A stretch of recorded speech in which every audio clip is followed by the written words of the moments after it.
The state of Florida has recently shut down an insurance company. The company wrote tens of thousands of policies across the state.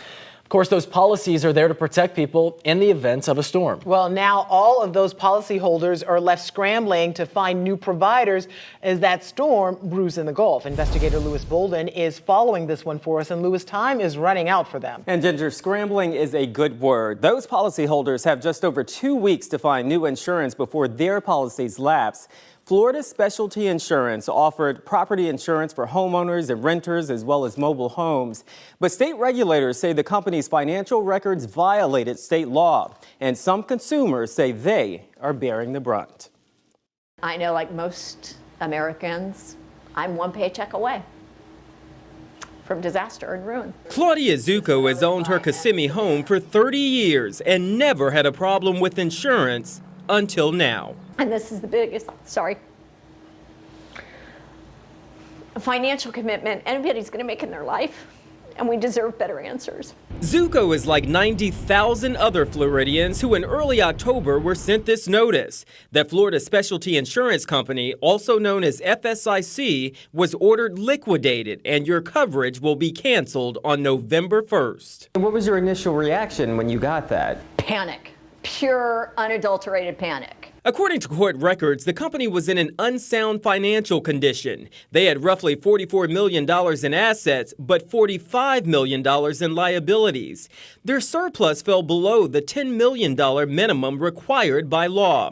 And they continued to accept and renew policies when they knew they were insolvent and in violation of Florida law. I feel it's a crime.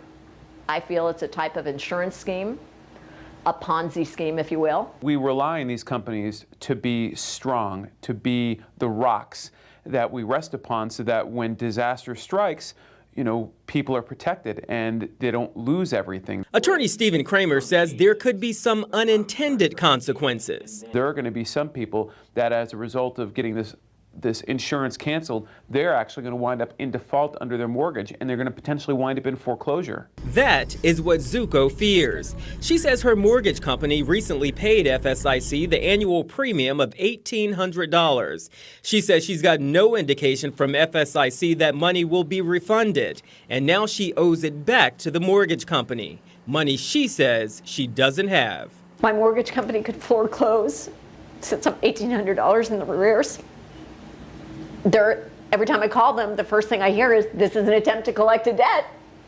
That's their first priority. And God forbid there's a storm. Nobody writes a policy. Well, the state of Florida has notified all FSIC policyholders if they cannot find insurance that Citizens Insurance is available.